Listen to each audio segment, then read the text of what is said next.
来继续来看立法院删减掉中央政府的总预算。行政院认为安尼一来有真侪政策无法度推行，所以决定要甲中央和地方的一般性的补助款统一来删除，平均删减的幅度25%，这是引发到地方强烈的反弹。这个6都删减上侪高雄市，市长陈其迈讲，真正是马口无目屎，讲这对高雄市民真无公平。已经负债累累的苗栗县，嘛逢删减28.1亿，原来非常的艰难。114年度中央政府总预算和纳买人手通案台部分的939亿，无指定项目636亿元。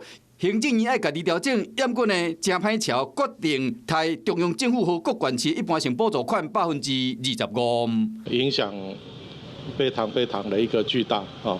也当讲要好无目屎啊，因为预算都已经执行到一半头拢卸落即摆向划天50亿，这几天实在是真艰苦我觉得这样对高雄市民不公平。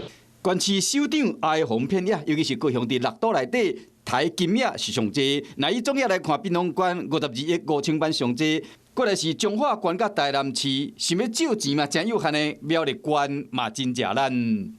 直接这样子扣的话，我们到了年底，那一定会产生赤字哈。我想这一点也是很糟糕。我觉得如果用告的、用打官司，不跟主计总处不是最好的方法了哈。学者认为，主计总处带头违法，建议地方告中央。我们非常希望中央要悬来勒马了这样的中央预算被统删以后，直接把这样的一个转嫁给地方政府我想这个是非常不应该的了蓝白这个是颠倒是非的自己闯了祸还不敢承认自己的祸，乱删总预算。民进党政府赖清德总统。如此公然的来去违反法律，他当过台南市长，这样做法，我觉得非常对不起地方的人民。调查继续攻防，针对行政院已经对再违法总预算案提出释宪，司法战已经开始啊。